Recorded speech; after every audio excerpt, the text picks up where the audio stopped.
I'm Peggy Farron, and we are live with the Understand Photography Show, where we talk about travel and nature photography. And while you're here on the Understand Photography Facebook page, click on that sign up button at the top and you'll be added to our newsletter list. We put out a newsletter once a month, and it's full of photography tips and other things that will interest photographers, so you'll like it. It only comes out once a month. Don't worry, we're not going to fill up your email address or email book with tons of stuff. And if you're thinking about holiday presents, either for you or for someone else, remember the 4 weeks to proficiency in photography is our live interactive online course, and it's live starting January 17th, so it's perfect for a Christmas gift. And you know what? You can get a gift for yourself. That class is going to give you a really strong foundation in photography. It's good for brand new beginners to intermediate, because most of us have gaping holes in our education, our photography education. So the 4 weeks to proficiency in photography is going to plug some of those holes, give you a solid foundation. And after that, the best way to practice, of course, is to come on one of our trips with us. We've got 3 trips left for this season. We're going to the Everglades in January. We have 1 spot left for that.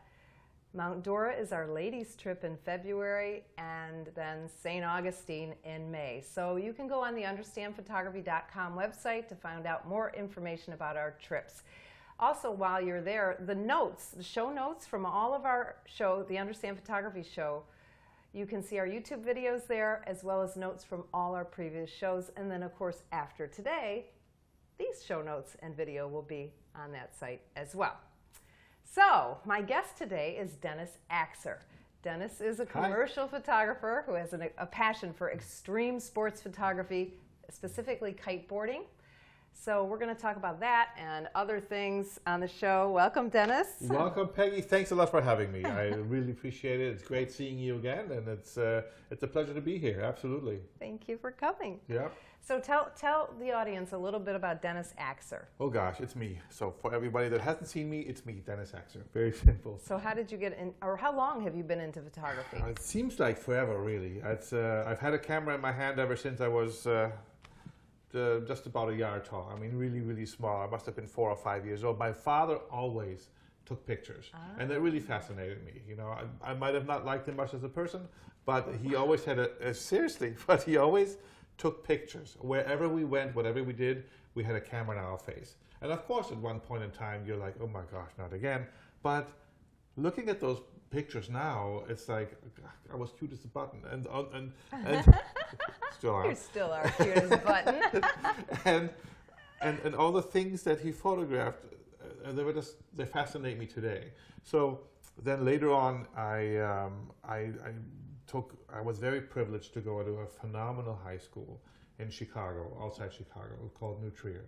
Okay. And there's nothing that you couldn't learn there, from photography to stage to acting to filmmaking, radio stations, you name it, they have everything. So I continued with photography there as well, and had a AE1, and even back then for the band, they produced albums and records. I took the cover pictures for them. Wow. So not that I have a copy of that anymore. It was jazz, but it was phenomenal. It was good stuff.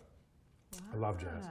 And since then, I just progressed and so forth, and slowly made it up the ladder, but not all professionally. That took a while for me to really become a professional photographer. So I studied hotel management. Okay. That's what I grew up in. My parents had restaurants and delis and whatnot. And so I had regular jobs, grew up in the hotel industry, but it never really fulfilled me. Okay. I was always good in sales, and I can sell a refrigerator to an Eskimo, including the extension cord. Yes, that's where the profit comes in. But, and I guess you need it over there, but yeah, the passion was always within. So I was in sales for many years. I worked for Mercedes-Benz for 10 years. Yeah, and I loved it too, but you know, which in turn gave me the financial means to really buy my dream gear. That's what and you I were did. saying? And once I had my dream gear, and I always had a good friend that said, you know, you always make these phenomenal pictures. You always go out and way beyond, and you need to find a way to make money with it. So, and my philosophy for photographers was always the amateur worries about sharpness. Okay. The professional worries about money, and the photographer worries about light. So I'm a professional photographer. So you worry about Money everything. and no, not sharpness. You worry about money and you worry about light. So I really enjoy it, and I found my way. I found my niches with it, and I'm enjoying it to the fullest. So Now your main business is commercial photography. commercial photography, And correct. specifically product photography. I do a lot of product. I do a lot of object photographies as well. Okay.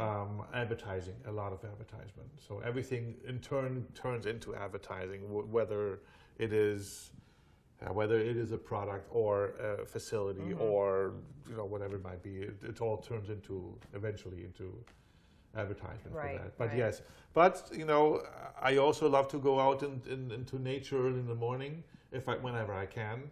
And that's when I find peace and quiet, is just to be out by myself doing nothing but be in nature and be surrounded by the beauty that the Almighty gave us. Yeah, and in Florida there's lots of it. Just don't make a wrong mistake and step into something that you don't know what might be in it, because it can bite you. Yeah, they got big teeth down here. A lot of them do, yes. And on the other hand, I always loved sports photography. So completely something that is not moving and that is holding still for the most part to something that's moving very fast. Yes. And but influenced by the elements. So that's always been something that fascinates me. Okay. So I took that all to heart. And Naples has a great crew of kite surfers. And So, yeah, let's talk about the kite surfing. So, Okay. how did you start photographing kite surfing of all? That's a strange. Not that it's a strange sport. It's just Well, it's Naples- not the big sport you think about. You know. I live in Naples, and Naples, as you know, since you're here too, is a sleepy little town. It's growing and so forth, but not many things are common here or accepted here. So it's all started with a walk on the beach with my camera, and I shoot with a very fast camera. It's a Canon 1DX. We'll talk about gear later, I'm sure. But I just strolled on the beach and I saw these guys. It was a windy day, and I saw these guys when everybody's coming out of the water because it's just too windy. Yeah. They were going into the water. So I said, "What the heck is this?" You know, they're on a board. There's wind, so they're kiting. What the heck is this? So I talked with the guys. I took some pictures and I took them home. And I said, "Well, what can I do with these pictures? Where can I get a creative venue out of these pictures?" Okay. So it all grew from there, and I've been enjoying it since. I'm the official photographer for the Naples crew. For whenever they go to either Marathon or Jupiter, sometimes I hop along, or Tiger Tail fun. Beach and Marco Island by boat, or the domes. You know the domes. Oh, they kite surf around the. Yes, The dome home? Yeah, they hop on them and over them, and Those guys are really fit. oh heck yes. Oh my gosh, yes. that must take an enormous amount of upper body strength or the for whole. them, I think it's more technique than anything else. But if you see the endurance that they have, it's just fascinating. They are tireless. They go into the surf early in the morning and ride the waves, and they don't stop. I mean, they only stop when the sun sets, when the light is gone. Otherwise, they are there all day long. It's phenomenal. Shout out to all the kite surfers out there. Keep on riding. So it's awesome. All right, is it kite surfing or kite boarding, or is there a Both. difference There's between those? Are kite they two boarder different and things? No, it's really the same thing. Okay. So there's different types of boards that they're using, different types of kites in terms of size. And the size depends on really your weight and how much wind is out there. Okay. So the less wind there is, the larger of a kite, of course, you need to stay afloat and to stay up in the wind. So do they have more than one kite? Yes, they're fanatics. So most of It's them. an expensive sport. It's a very expensive sport. Holy a kite moly. is anywhere, I think, from 700 to 1500 and onwards. So depending on what kind of. And then they have 2 or 3 of them. Yeah, and boards as well. And the board is also from 500 to 1500 in that range somewhere. Oh my gosh. And then they have regular boards. They have foil boards where basically you're on a boomerang under. There's just a boomerang underwater, then there's a little pole attached to it, and then there's a board on top. So you're basically hovering over the water. Oh my It gets more gosh. difficult, but it makes you very fast. Oh, So and that's what it's all about for them is the speed. is speed and is power and just controlling and the tricks. They do tricks, There right? a lot of them, yes. So there's tricks where they do anything that you would see on a BMX bike or a skateboard park. Like they do flips? Do They they do flips, yes. They go off, they hold the board in the air, they do kite loops, they do mega loops where they go up in the air high, they turn the kite, they spin the kite, and then basically they're above the kite is below them. And then the Oh kite my comes back around and drags them on with high velocity. And it's fun to watch, it's fun to see. I'm not doing it. I'm the only, I'm part of the Naples crew, but I'm staying out of the water unless I have to go and take pictures. But I'd love to learn it one day, but I just haven't gotten around to it, really. Oh my goodness. So, all right, so it started off with you just kind of taking the pictures. Do you feel like Yeah. you really need to learn the sport in order to get the best pictures? It helps to know exactly what was expected. You know when somebody jumps in the air, what kind of a jump they're doing. And you know how far it's going to take him, how high he's going to go, and where the wind's going to carry him. Yeah, So, because, I mean... or her, both, of course. So the more you know about it, the better you know what to expect. And I tell the guys what I want for some shots, and they all come to me and say, "Oh, can you do this shot and this shot for me?" Okay. So, and I just, I try to accommodate them as best as I can for that. All right, so let's talk about equipment for this type of photography. Well, What? the best camera is the one that's obviously with you. That's always my motto. What kind of lenses do you use? I mean, they're pretty I far use out two. there, aren't they? Sometimes. It depends on where you are. If you go to Tiger Tail Beach, or if you are at a spot where the water is shallow, and you don't need deep water to do this, then you can even go into the water and shoot out there. Okay. So for that, I always want to make sure that, number one, I wear gear that I don't slip and fall, because I don't want my gear to get wet. No, that would be That would be devastating. Lenses, I shoot with two lenses for this.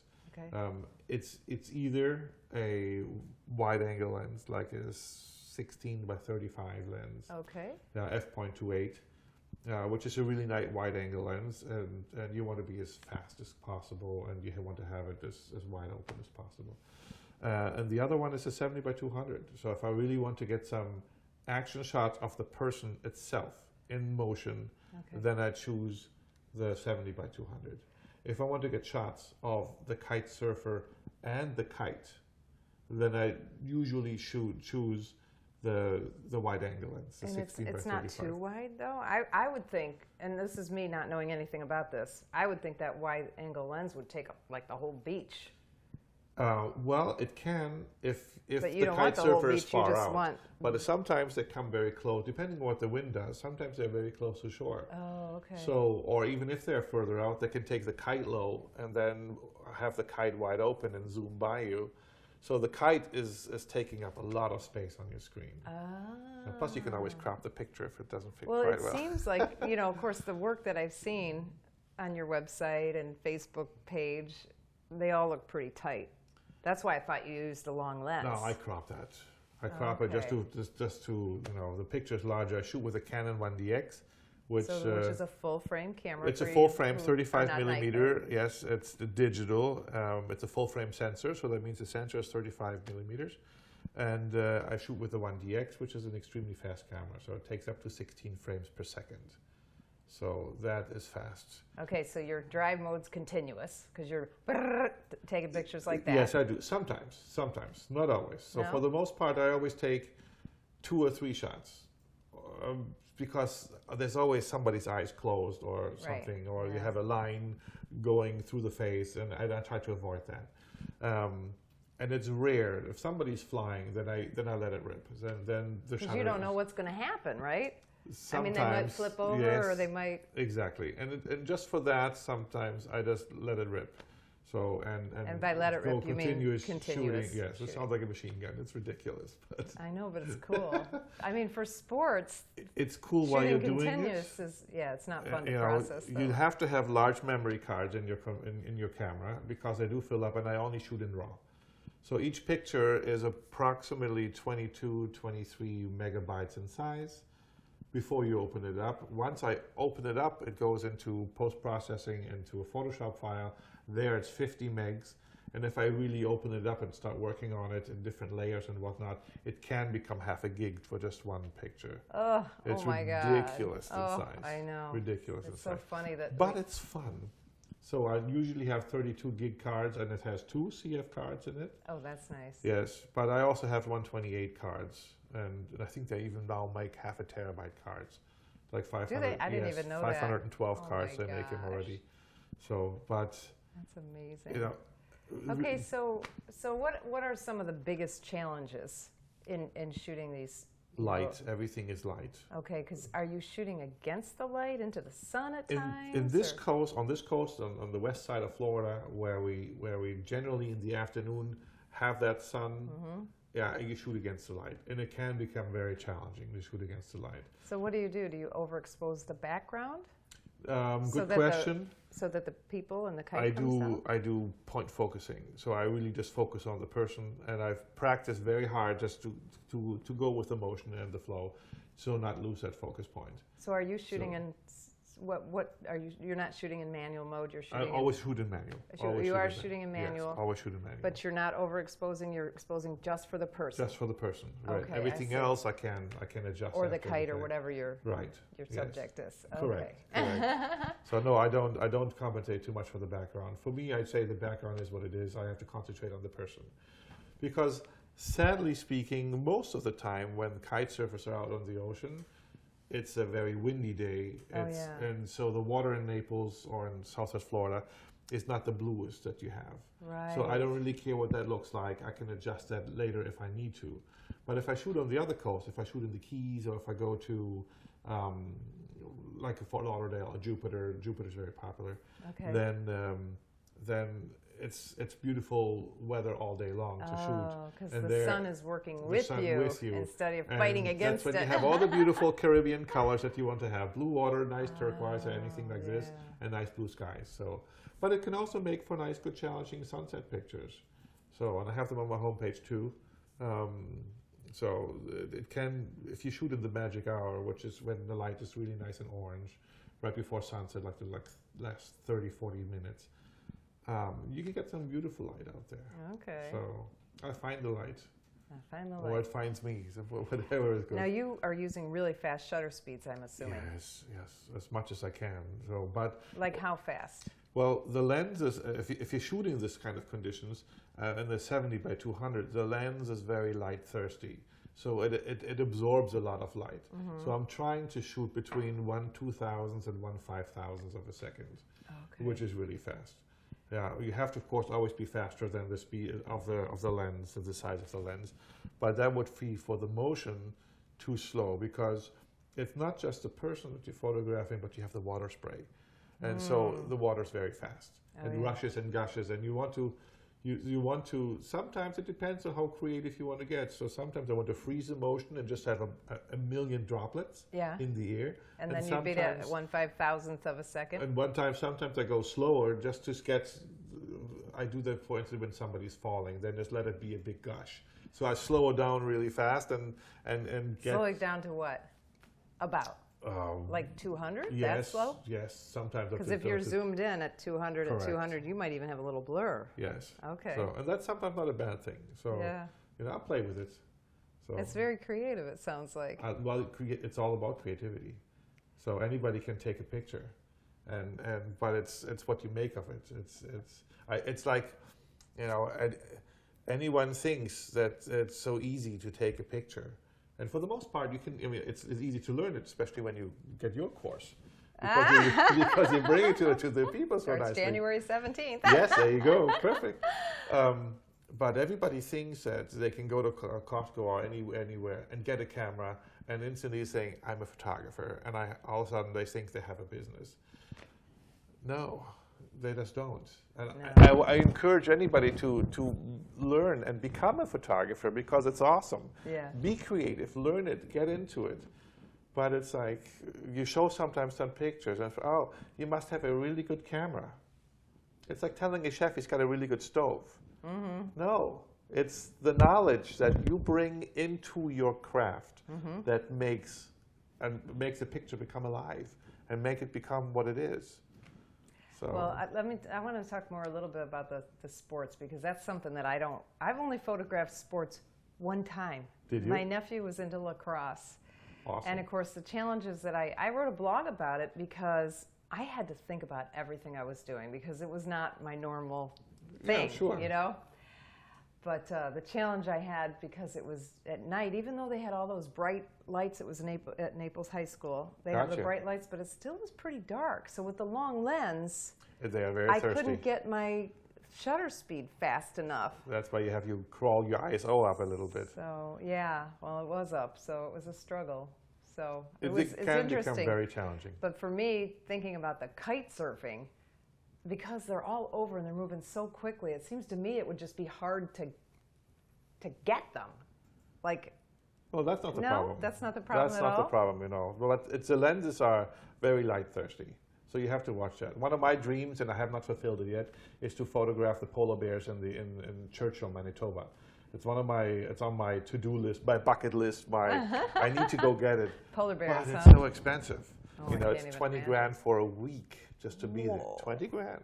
And you can't bring anything larger than a 400. And even though you think that, oh, well, it's the Arctic and there's a lot of light and reflection from the snow and so forth, everybody tells you don't bring anything larger than a 400 millimeter lens because their lenses are just too light thirsty.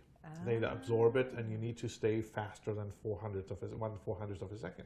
Okay. Right, and you don't want those polar bears too close because they'll eat you. No, I So- wouldn't want them. I'm hoping for that 20 grand to include somebody with a gun. One day, yeah, it does. But they fly you out to these little houses, and everything gets flown in and so forth. Wow. It's amazing. It's in Churchill, Manitoba, and it's on my list. It's on your list. It's That on my sounds list, so so- exciting. Oh my God, I don't It has like nothing to do with kite surfing, but it has more of the nature part to do with it. But I love it. It's really. But those lenses are very, very again light thirsty. So So that's why you don't use anything longer than the 70 to 200, and that's Correct. the f2.8. that's a 2.8. And right. you keep it open at 2.8. 2.8, sometimes, most of the time 3.5. So Okay. if I really want to get a detail shot or so forth, then I go into a 2.8 if I want to blur out the background more. But because this lens has a really beautiful bouquet, and I love it. It's my favorite lens to shoot with. And do you 70 by have 200. are you a Canon shooter or Nikon? Yes, Canon, yeah, 1DX. And you have you told me that. That's okay. And you have the newer 70 to 200? Yes, I do. I have the Yes. old one still. I'll tell Well- you what though, I paid so much money for that lens, and I still use it. I bought it in 2001. There's nothing wrong with it. It's a great lens, Yeah. regardless. The It's problem heavy, is, though. it is very heavy, and my camera is heavy too. Yeah, your It's- camera's really heavy. It's got is. like a brick on the bottom of it. The whole thing, yeah. So it's always both things together are over 10 pounds, 12 pounds like this. Wow. It's very heavy. So I have a very padded shoulder strap that I keep with me, and not around the neck because that gets would me hurt, to the yeah. chiropractor real quick, but around the shoulder. So for the most part, if I'm walking around, I have the camera basically behind me. And it's just one grip for me to the side, and I have it in my hand, and I'm Okay. ready to go. So, or with this hand, I just, like I'm pulling a revolver, but I don't do that. My camera is my revolver. That's it. So, You're and still it's good. shooting. I'm still shooting, yes, but my subjects get off very nicely with that. So, Oh shoot! I just thought of something that flitted in and out of my mind. I was going to ask you something about It'll come the back. kite surfing, but whatever. Anyway, so let's talk about what else. So you have a very general. one thing I will not shoot is weddings. One thing I will not shoot is weddings. I just did a wedding today. I know, you told me, which is awesome. And I get asked once in a while if I want to go ahead and shoot a wedding, and I always say it's not really my thing. Not that I feel sorry for anybody, but it's Well, it's a skill set that Yes. it's very specific skill set. Yes. Just like when you're doing like to me, one of the most difficult things I've ever photographed is product photography, and that's like what you excel in. I love it. And not that I don't like it, but it's harder for me, and I think it's a little boring. Where a wedding is fun and exciting, I get to be around all these people and they're happy. Whereas some people are like, oh, I don't like the stress, I don't like the bad lighting. You should see the sound system I have in my studio. So there's always music going on. There's always fun. You have to make it fun. Yeah. Anything that you do. Yeah. You know, it's for me. It's better than running around in a suit in 90-degree heat. And I'm thinking like, oh my gosh, you know, where's my ice packs? Yeah. Oh, so no, I know. that's something, and I control my AC. Of course, my lights in my studio do generate some heat, but it's not as bad. No, nowadays they're not so bad. We've got these lights, and they're wonderful. They're not hot It's lights. a good setup that you have. Yeah. Natural lighting. We're sitting on the lanai patio. Oh yeah. No, all right, but it's all good. So now you said you worked at Mercedes, and that funded your dream. Yes, my dream equipment, gear, basically. Your dream gear. Yes, yes. I was in sales with Mercedes-Benz. Love the company, love the cars. Go get one if you don't have one. Safest car you'll ever drive. And your background is German too. I was born in Germany, in Hamburg. I'm a Hamburger. But you were raised here in the States? Actually, I moved here when I was 15. My father built hotels way in the day. Okay. And so I lived in many parts of the world and always moved every 2 years to a new home. And my life has been like this all the time. Okay. So for me, even to consider being in one office for like 20 years is a dream, but it'll never be fulfilled because I have ants in my pants. I need to, after a couple of years, move to a different subject at least. Now, how long have you been in Naples? I've been in Naples on and off since 1980. So I came to, so I take that back. I came to Chicago. We moved to the States in 1980. Then I went to high school for 4 years, New Trier High School. Then afterwards, I wanted to learn a trade. So instead of learning photography, should have, but I did anyhow later on. I went to learn a trade in the hotel management field. Right. So Which makes sense because your dad was in that. Was in that field. So for me, there was kind of the program path, go this way. Right. But I didn't really like that way that much. I went through it. I did everything. And my dream was always to run a hotel or a business like this by the time I was 30. I missed it by 4 months.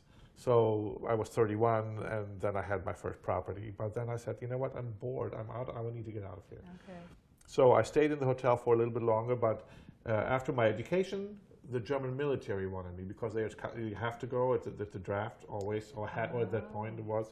You had to serve 18 months, and I didn't like the uniform. So I said, you know what? My passport said my general consulate Miami, so I'm out of here.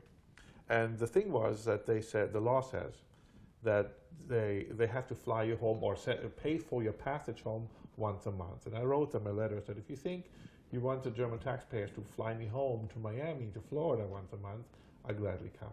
I never heard from them again.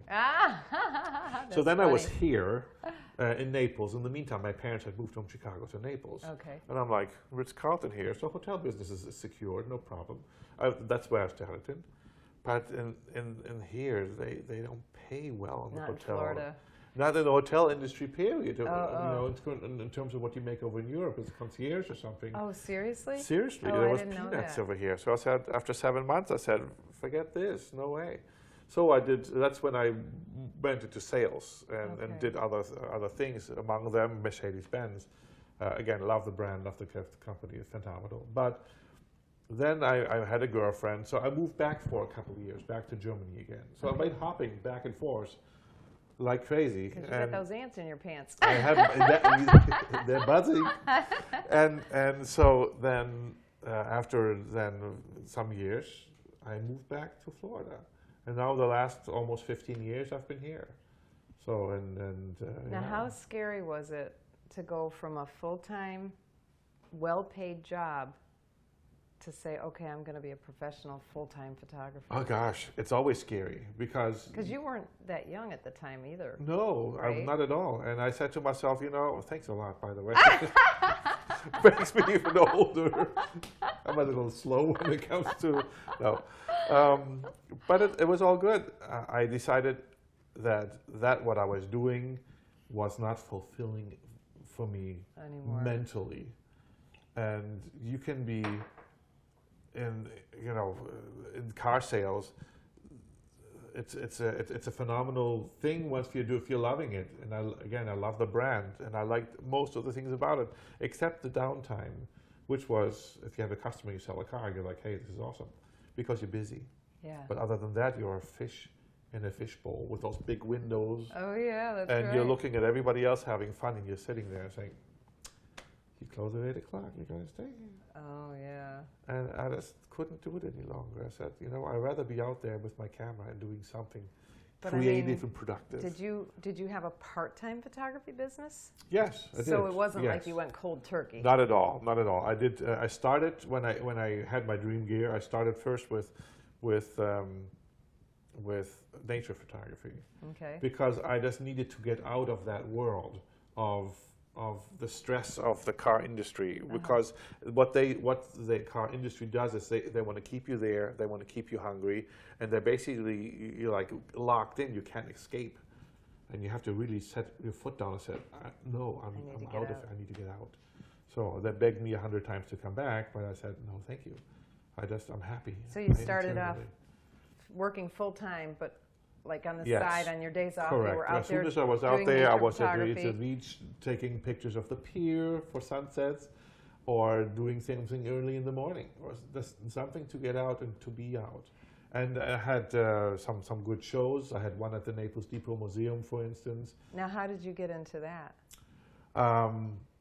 Good question. I was actually approached by someone from the Naples Museum and from the Collier County Art Association, because they had seen my work, and they said, "Why don't you do a show with us?" Where did they see your work? Good question as well. I mean, all these hard questions. Oh no, that's awesome. But I'm just trying to remember where that was. I'm just trying to, because we have a lot of viewers who, you know, you're living their dream. Okay, they've got their full-time job. They really want to be a full-time photographer. So it's like, how do you make that transition? I was at the beach actually photographing the pier for sunset, and sometimes I have my iPad with me, which has like evidence photography. So you show this, and I said, why don't you come by and show us some pictures?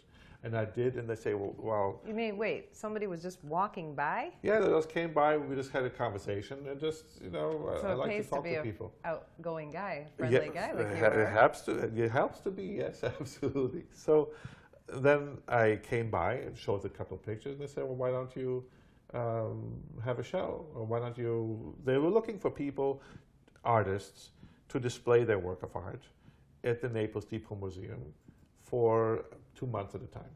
Okay. Or 2 months at a time. I was there for 4 months. Wow. So I was there for, and they used it for their official things. There was a show called Where the Sawgrass Meets the Sky.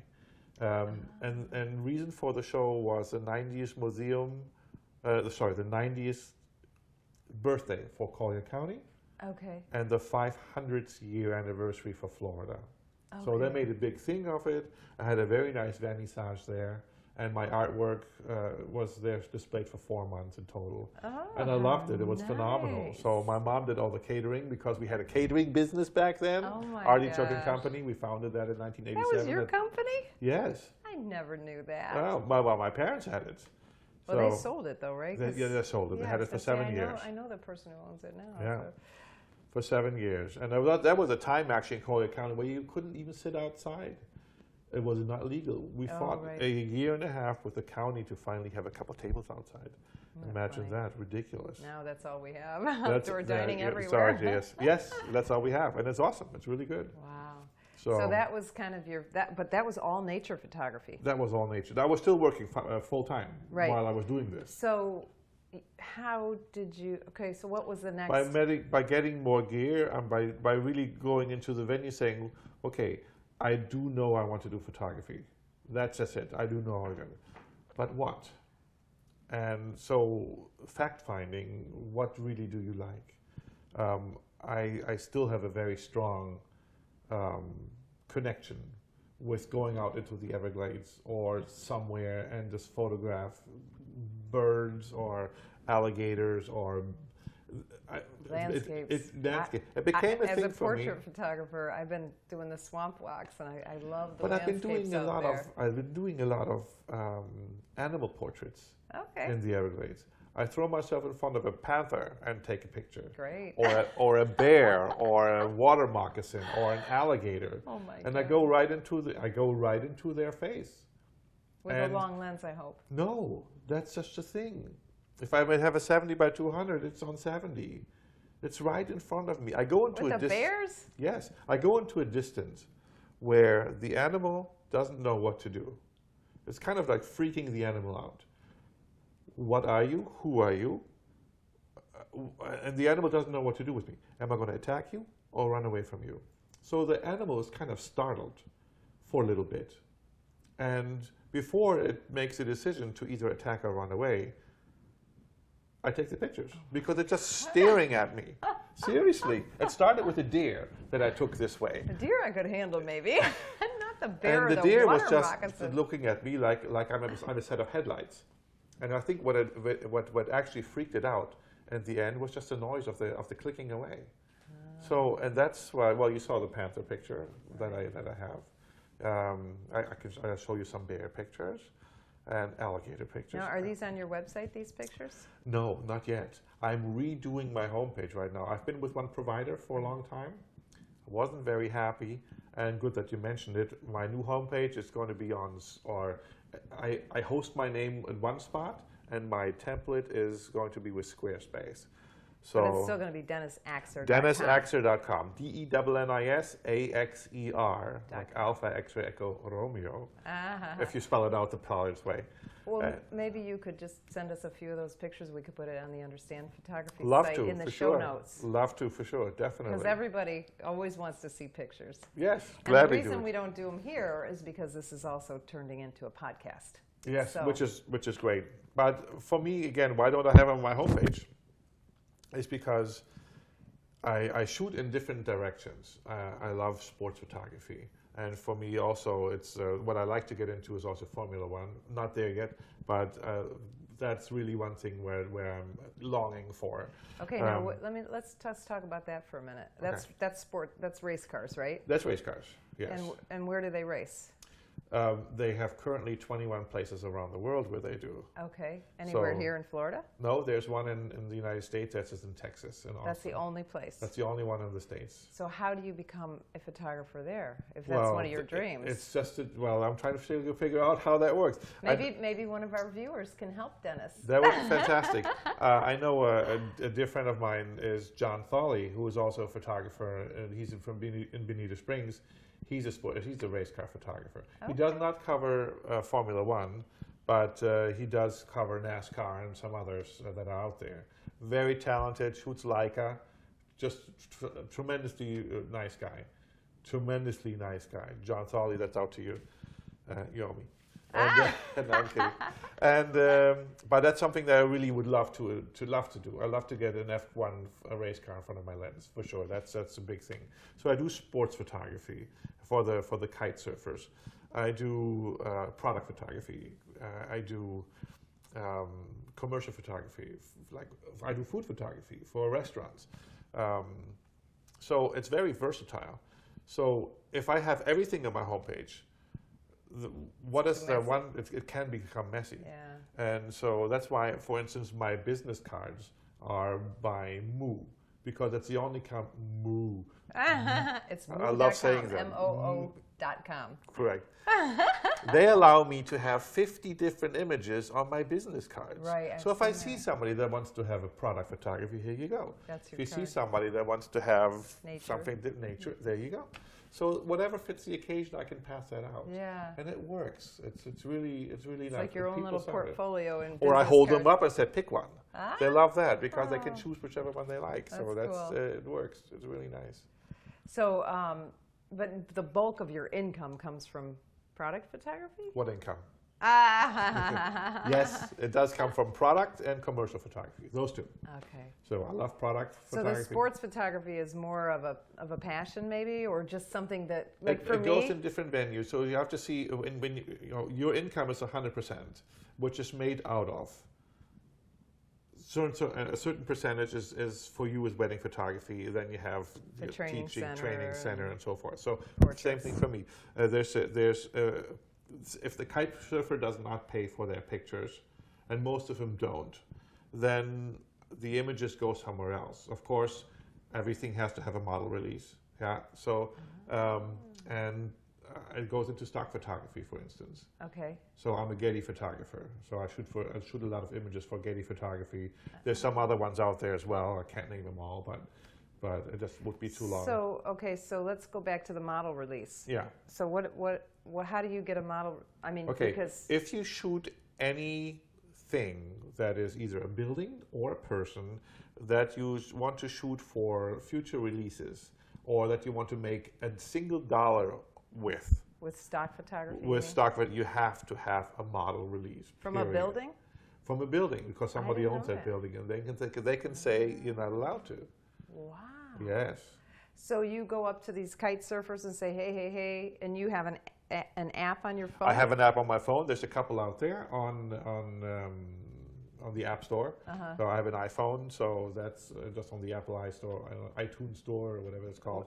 Is it just called Model Release app? It is a model release app, yes, and I think it's just even. I would have to look at my phone, but something like that. I Okay. think it paid $5.99 for it, and it's worth its weight in gold. And it's I just hand the phone to the person. and They know they what to do sign with it it. with their finger? They put it in. They put in their name. They can take a picture of their driver's license, because you need to have that for proof of the identity of the person, just to make sure that's that person, not the age or something. But Wow. you need to have. So it's a pretty intense model release. You have to have it. What about the buildings? If it's a public building, then Like you public don't. being the government owns it? Um, Or like, what As about in- like the Ritz-Carlton? Okay, if you shoot the Ritz-Carlton, no, you don't have to, because it's everybody has it. But unless if you want to sell Ritz-Carlton postcards, then you have to have a release. But you can use it, you can sell it as stock, but you can't sell it Correct. personally. Correct. Well, yeah. So Is that right? um, Because I don't know. I mean, that's how what I'm asking to explain you. it best? If you sell it with the intent of making profit for yourself, you have, and if the Ritz-Carlton is the only focal point in your picture, you're just photographing the Ritz-Carlton, then you need to have a model release. I see. But if you're shooting this the shoreline, and the Ritz-Carlton is in it, then you don't. Oh, I see. So it depends on what your emphasis is. So that's interesting. you're so shooting like the if I beach. were to do a wedding at the Ritz, which I've done many, right? Right. And the bride and groom said it's okay to use our pictures, That's you're then absolutely. I you're don't have fine. to get one from No, the Ritz. because you were on the property there, but since the The subject is the bride and groom. and they pay to be there anyhow, so they make their money on That's it. interesting. So you're fine with that one. Okay. But another thing is copywriting. Every image I knock out is copyrighted. And how do you copyright? Well, there's a government agency that you can upload your images to. So you can take any, and I do it once a month. You can take any image that you have, you throw it in a zip file, and then you shoot it over. And they can be low resolution? It can be anything, as long as sure. They But, should be low resolution, right? well, I just take my JPEGs that after I'm done my finished products, and I take those images and I shoot them over. It's $75 each time, and you can have as many pictures as you want. They'll never look at them, but just a point that you can prove in a court of law that that your image is copyrighted, and if used illegally, then of course it can create a conflict of interest. Well, it's interesting you say that. Gosh, it's going to drive me crazy now. Anyway, one of the Canon explorers of light, who we had here in Naples, he told me that he makes about $60,000 a year just chasing after people who are illegally using his pictures. You can make a business of it Just if you chasing after the people who take it off the internet and put it, Yeah, well, And he says, you got to pay me. And yeah, they do. You do. The law says you can sue up to $150,000 per image and use. But it doesn't mean that you get that. Yeah. But so what will happen is it will be determined how much really of a loss you're having with this picture. Now you need to ask yourself, where does this come into play? So if I'm shooting a fashion catalog, and let's just say it's a product one of my customers is like this. It's a European product that he distributes for the United States. So there's other people selling the product, but he's the only one that makes the effort of creating a nice big shop with his own images, which I shoot. And so if other resellers copy the images from his homepage, stick them on their own shop, that's copyright infringement because it's my picture. The picture does not belong to the person using it. The picture belongs always to the photographer and the story. Well, hopefully. This is one of my little pet peeves with some of the newer photographers is they're letting go of they're like, oh, you can have a copyright release. I'm like, no, the copyright, give them a printing release, a usage release. Never. I never, ever, ever. All the photographers out there, please don't ever do that. You're selling your soul. You're selling your soul. Never let go of any kind of model, any kind of copyright, ever. You only give out licenses. And if they want to use it, your name has to be out there. Who are you shooting for? They pay you, of course. But nonetheless, it's your picture. Yeah. Always. So do you kind of look at these other sites just to make sure? Well, there's a thing on Google you can even use to find your pictures. I heard about that, but I don't know what it is. Do you know what it's called? Just Google it. Exactly. Just Google picture search. And then it's a Google site. And on the right-hand side of it is a little camera then.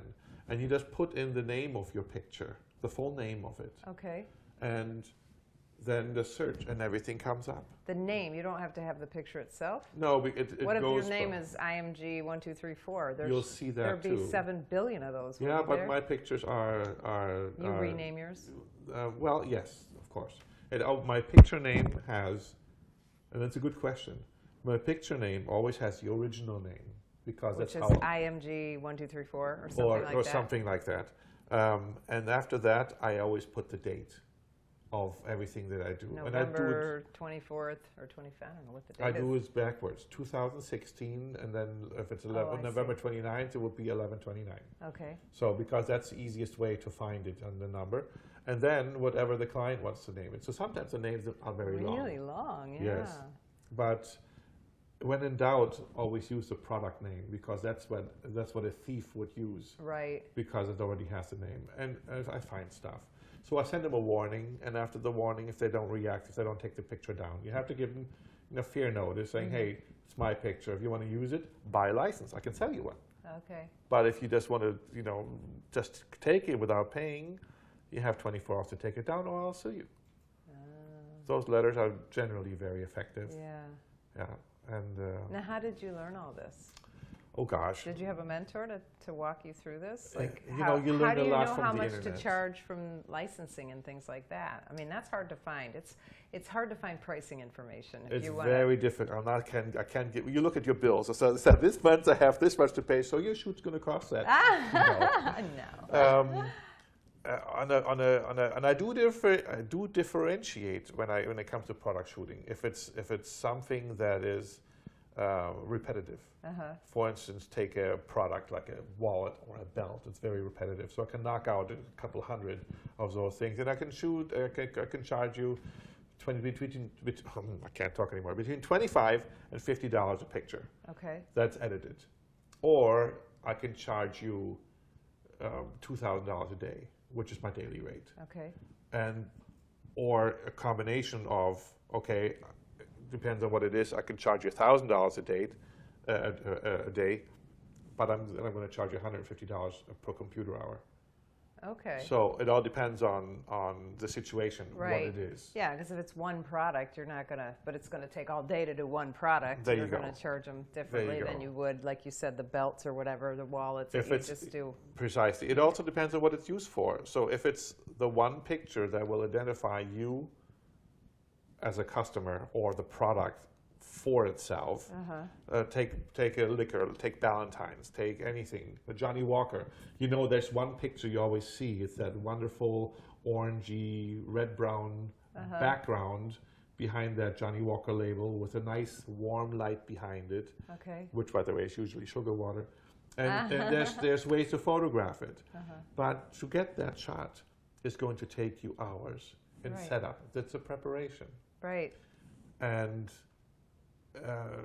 if you shoot with a product, a belt, you have your certain distance, you have it in frame, you have to go on f32 just to be sure that the front and the back is sharp. Yeah, it depends on your distance, and everything has to be super crisp. You remember your positions, and you just exchange one for the next one, and off you go. Right. It's very repetitive. So there, it's faster motion. You're more productive with that time. But if everything depends on one picture and just one picture, for instance, I shot commercially Mercedes-Benz and Fort Myers. Just because I'm not there anymore doesn't mean that I don't work with them anymore. So all their pictures I take for the showrooms and everything. That's a nice gig. Bonita Springs as well. I just shot the whole dealership because it's all new. But there, I created one image that goes on every flyer, that goes on every email, everything that you get at home as a customer or potential. That's my picture on there. That really identifies the dealership with the product. Okay, I get it. Then that's like an image picture. Then that's a different story, and that's it's one image, but it's a lot goes into that image. So that's charged differently. Okay. So That's so interesting. it's fun. It really is fun. So it's very diverse. So no 2 days are ever the same. No 2 customers are ever the same. So I also have some customers that are creating books, and they need to have a collection of something, and they need to have that photographed. So a lot more effort goes into it. And there again, you have to charge completely different, because it's not just your brain they're picking. It's your complete intellectual creativity that is needed to make that project their own. With your creativity. So they need to see themselves in that project with your guidance. So you're a creator, you're a director, you're a photographer, right. and somewhere down the line you're a check recipient. Yeah. Hopefully. So hopefully, yeah, that's what it boils down to be. Funny. But So it's so interesting, because our conversation has gone all over the place, because I thought we were going to mostly talk about sports, but we're getting into the commercial photography is really interesting. Actually, next week our guest is a commercial photographer, and he's got some really unique ideas. I'm going to tune in. I'm going to not miss it. I'm going to watch it. Friday, 4 o'clock. You got it. Hey, I know that time. That's funny.